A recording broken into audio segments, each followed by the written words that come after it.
Monday ఎండల్లో ఈరోజు మళ్ళీ మన టెర్రస్ మీదకి వచ్చేసానబ్బా. చూడండి ఇక్కడ ఎంత అందంగా కనిపిస్తుంది గ్రీన్ కలర్లో. అసలు ఇంత ఎండలకి మనం పచ్చదనాన్ని చూడడమే తక్కువ కదా. అది మనం టెర్రస్ మీద ఉండే అద్భుతాలు అన్నమాట ఇలాంటివన్నీ.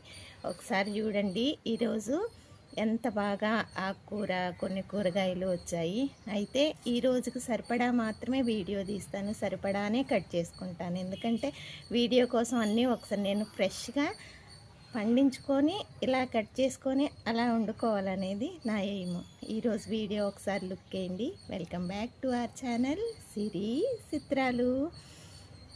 ఎలా ఉన్నారండి? ఎండలు బాగా ఉన్నాయి కదా. అసలు మే నెల, ఇప్పుడు మే 12 ఈరోజు. అసలు భరించలేని ఎండలు ఎలా ఉందంటే అట్లా ఉంది. కానీ మన గార్డెన్ మాత్రం మనకి ఏదో ఒక వెజిటేబుల్స్, ఏదో ఒక పండు ఫలం ఇస్తానే ఉంటాయండి. మొక్కల్లో ఉన్న అద్భుతం అది, భగవంతుడు ఇచ్చిన వరం అది. మనం కొంచెం కష్టపడగలిగితే దేవుడు తప్పకుండా ఫలితాన్ని ఇస్తాడు. ఇంత సోది ఎందుకు చెప్తున్నానంటే, అసలు ఈ ఎండలకి మనుషులు మనం తట్టుకోలేకపోతున్నాం. పాపం మొక్కల పరిస్థితి ఏంటి, అది పైన టెర్రస్ మీద ఎంత వేడిగా ఉంటుంది. నేను షేడ్ నెట్ కూడా ఏం వేయలేదు, కానీ అద్భుతంగా ఆకుకూర వచ్చిందండి. తోటకూర, అసలు తోటకూర ఉంది, బచ్చల కూర ఉంది, పొన్నగంటి కూర, ఇదేంటిది గంగవాయిల కూర ఉంది.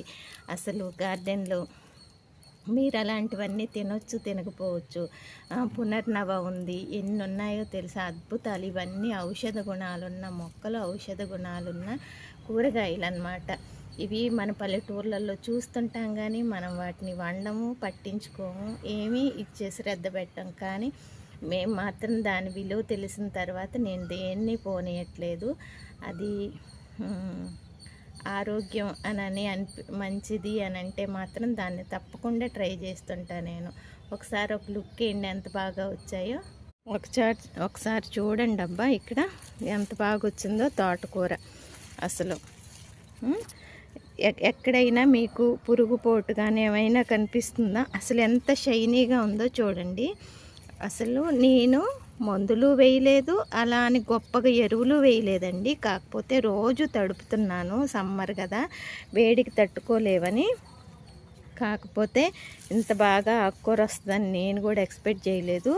అసలు ఎంత బాగా వచ్చిందో తోటకూర. ఇక్కడ కూడా చూడండి, ఒక్కొక్క టబ్బులో వాటంతటికి అవే ఎరువుల్లో వచ్చేసి ముదిరిపోయిన మొక్కలు మళ్ళీ నేను ఎరువులో వేస్తానని చెప్పా కదా, అట్లాగొచ్చిన ఆకుకూర అన్నమాట. అసలు కాడలు కూడా చూడండి ఎంత బాగా వచ్చాయో, ఎంత లావుగా ఎట్లున్నాయో. అసలు ఈరోజు మా కుటుంబానికి నేను ఇచ్చే గిఫ్ట్ అని చెప్పాలబ్బా. చూడండి, దయచేసి వీడియో చూడడమే కాదు, చూసిన వాళ్ళు, సొంత ఇల్లుండి వీలైన వాళ్ళు దయచేసి మీరు గార్డెనింగ్ స్టార్ట్ చేయండి.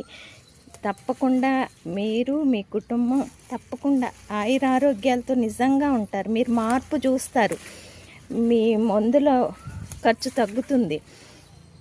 అంటే చిన్న ఆకుకూర చూపించి ఏదో నేను చెప్తున్నానని అనుకోవద్దు, ఏకంగా మందుల ఖర్చు దాకా వెళ్ళానని అనుకోవద్దు. ఆకుకూరే కావచ్చు, మనం తినే విధానం ప్రతిదీ పద్ధతి మార్చుకోగలిగితే ఇప్పుడున్న పరిస్థితుల్లో మన వయసుకి మనకు వచ్చే రోగాలకి సంబంధం లేదు. అవునా కాదా? ఎందుకు ఇంత ఇలాగా చెప్తున్నానంటే వయసుతో సంబంధం లేదు అని.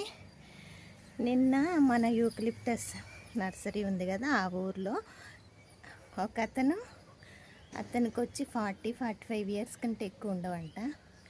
చిన్నపిల్లలు పడుకున్నారంట, పడుకున్నట్టే చనిపోయారు. అసలు ఎంత ఘోరం కదా. మా యూకలిప్టస్ నర్సరీల దగ్గర అదొక యావల, అంటే పని చేయడానికి వస్తారు కదా వాళ్ళు. మీరు నమ్మరు, ఒకళ్ళు ఇచ్చాము, ఏదో మేము పని చేయించుకోవడానికి వీళ్ళని వాడుతున్నామా అని బాధ అనిపిస్తుంది ఒక్కోసారి. ఎందుకంటే ఆ వచ్చిన వర్కర్లు ప్రతి ఒక్కళ్ళు కూడా ఏమడుగుతున్నారంటే, సగం పని చేయగానే థమ్సప్ తెప్పిస్తారా లేదా. థమ్సప్ వాళ్ళకి డబ్బులు కూడా ముఖ్యం కాదు, థమ్సప్ తెప్పిస్తే మేము వర్క్ చేస్తాము. అంటే అవి మేము ఎక్స్ట్రాగా పోయాలి అని పోస్తాము. దానిలో ఏముంది, ఒకటి కాదు 2 బాటిల్స్ అయితే అక్కడ మా పని అవుతుంది. కానీ అక్కడ వాళ్ళ హెల్త్ కూడా పాడవుతుంది. అది అసలు వాళ్ళు అబ్జర్వ్ చేయరు. చెప్పినా అర్థం చేసుకోరు. మేమేదో థమ్సప్ పోయబడిద్ది కూల్ డ్రింక్ అని అలా అంటున్నాము అనుకుంటారు. లేదప్పా, మనలో మార్పు. పల్లెటూర్లలో కూడా కూల్ డ్రింక్ తాగడాలు అదంతా ఒక ప్యాషన్ అయిపోయింది. కొనుక్కొని తినేయడం ఈజీగా. మార్కెట్కి భద్రాచలం వచ్చారు, చుట్టుపక్కల ఊర్లో వాళ్ళందరూ వస్తారు, కూరగాయలు కొనుక్కుంటారు, వెళ్ళిపోతారు. కష్టపడి పండించాల్సిన ఇది ఎవరికీ ఉండట్లేదు. ఎందుకంటే మాకు ప్లేస్ లేకున్నా మేమేమో ఆరాటపడుతూ ఇలా చిన్నదానికి కూడా ఇంత విషయం చెప్తుంటాను. ఎందుకంటే బాధ అనిపించిందండి. చిన్నపిల్లలు వాళ్ళని ఎవరు చూస్తారు? తండ్రి పోయాడు. ఏంటి దానికి కారణం అంటే చెప్పలేము. అట్లా అనుకుంటే మా నాన్న కూడా హార్ట్ అటాక్తో అలాగే సడన్గా చనిపోయారు. కాదన్ను. కాకపోతే మనలో కొంత అవగాహన మార్పు రావాలి, తప్పదు.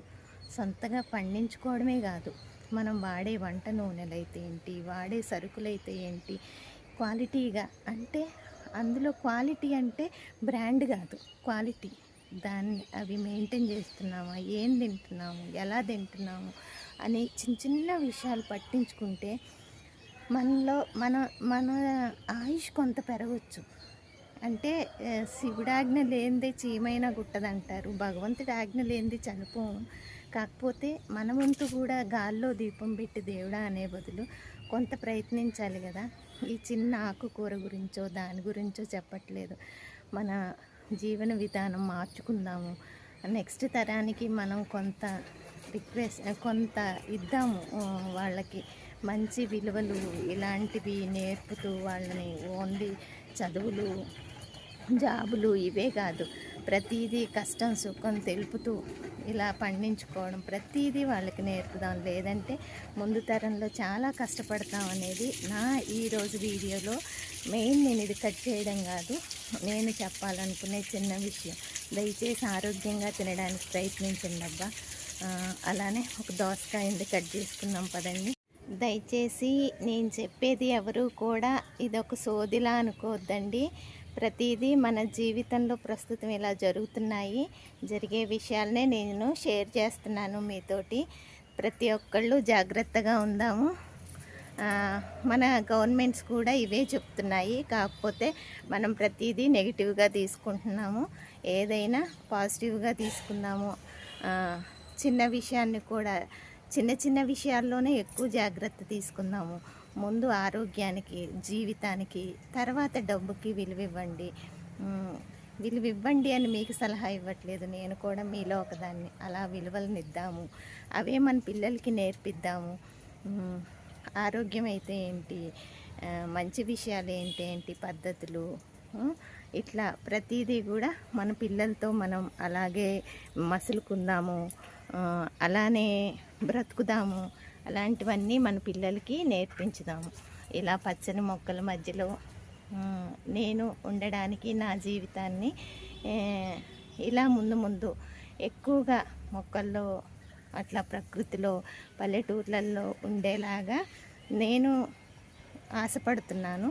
ఎంతవరకు చేస్తానో తెలీదు. కాకపోతే మనకంటూ ఒకటి ఉండాలి కదా. ఆ తర్వాత భగవంతుడి దయ. నా ఆశ మాత్రం అదే. ఎక్కువగా పల్లెటూరులో ఉండాలి. ఎప్పటికైనా పల్లెటూరులోకి వెళ్ళి స్థిరపడాలి. నా పిల్లలు రేపటి రోజున వస్తే పల్లెటూరుకి రావాలి నా దగ్గరికి. అట్లా అని నేను ఆశపడుతున్నాను. తెలీదు, ఒక మంచి విషయాన్ని షేర్ చేయాలనుకున్నాను, షేర్ చేశాను. ఒక చిన్న దోసకాయ కట్ చేసుకుందాము. ఆ తర్వాత వీడియోలోకి వెళ్ళిపోదాం. ఇక్కడ చూడండి, బంగారు తల్లి దోసకాయ ఎంత బాగా వచ్చిందో. ఈ దోసకాయకి ఇంతవరకు నేను ఇలా కవర్ కట్టేశాను. ఎందుకంటే ఇక్కడ ఒక బుజ్జి కోతమ్మ వానరం తిరుగుతుంది. అది నాకు లేకుండా పిందెలన్నీ తినేసింది. ఒక్క కాయైనా నేను కట్ చేసుకోవాలని ఇలా దాచిపెట్టుకొని మరి ఇచ్చేసాను. చూడండి, ఎండాకాలం అయితే ఏంటి ఎంత అద్భుతంగా వచ్చాయో. నేను దీనికైతే ఎక్కువ శ్రద్ధ కూడా చేయలేదు. కట్ చేశాను, అది కింద పడిపోయింది. చూసారా ఎంత మంచి దోసకాయ వచ్చిందో. అది ఆకుకూరే కావచ్చు, దోసకాయే కావచ్చు, వంకాయలు, ఏ కూరగాయ అయినా సరే నేను మీకు ఎందుకు చెప్తాను, ఎందుకు చూపిస్తానంటే ఆశపడతారు. కొంతవరకైనా నిజమే కదా అని అనిపించిన వాళ్ళు ఇట్లా పండించుకుంటారు. పండించుకోవడం అంటే నిజంగా నాకు ఒక సంతోషం అనిపించింది. నర్సరీ దగ్గరికి మా వర్కర్స్ వచ్చారు. వచ్చినప్పుడు అందులో నా వీడియోలు చూస్తారంట కొంతమంది. ఆనంద్ అని ఒకళ్ళు, వెంకట్రావు అని ఒకళ్ళు, ఇలా కొంత ఫ్యామిలీస్ ఉన్నాయి. వాళ్ళు, మేడం మాకు కూడా ప్లేస్ ఎక్కువ లేదు, మీ వీడియోలు చూస్తున్నాం, మాది పల్లెటూరు అయినా మేము కూడా బకెట్లలో టబ్బులలో అన్నిట్లో వేసుకుంటున్నాం, మీరు ఒకసారి వచ్చి మా ఇంటి దగ్గర చూడండి అనేసి అంటే ఎంత హ్యాపీగానో అనిపించింది నాకు. అంటే నేను చెప్పే విషయం కొద్దిమంది దగ్గరికైనా ఒకళ్ళిద్దరికైనా చేరుతుంది అని తప్పకుండా నేను ఎప్పటికైనా వాళ్ళ ఇళ్ళకి వెళ్ళి వాళ్ళు అలా చేస్తున్నారా లేదా అనేది ప్రూఫ్తో సహా మీకు చూపిస్తాను. పల్లెటూర్లలో ఉన్నా కూడా వాళ్ళు ప్లేస్ లేకపోవడం వల్ల ఇలా నాలాగా కింద కూడా అట్లా పెట్టుకొని టబ్బుల్లో అట్లా పెట్టుకొని అరేంజ్ చేసుకుంటున్నాం అని చెప్పారు. ఒకసారి ఎప్పుడైనా వెళ్దాము, అక్కడ కూడా వీడియోలు చేసుకొని మీకు షేర్ చేస్తాను. ఇలాంటి సంతోషాలు ఎవరైనా వింటే కొద్దిమంది అయినా మారుతారు. సొంతగా ఎలా కాయించుకోగలిగే వాళ్ళు కాయించుకుంటారని ఎంత సోది చెప్తుంటాను. వీడియో లాంగ్ అయితే సారీ అబ్బా. అయితే నా వీడియో లెంతీ అయినా కూడా మీరు మాత్రం ఒక్క విషయాన్ని నన్ను మన్నించండి. ఏంటంటే నేను చెప్పే చిన్న విషయం, సొంతగా పండించుకుందాము, తినే ప్రతి విషయాన్ని అవగాహనతో తిందాము, కూరలు నూనెలు అన్నీ మార్చుకుందాము, ఖర్చులు తగ్గించుకుందాము, హ్యాపీగా ఉందాము. సరేనా? మరి మరో మంచి వీడియోతో మళ్ళీ కలుస్తాను. సర్వే జనా సుఖినో భవంతు.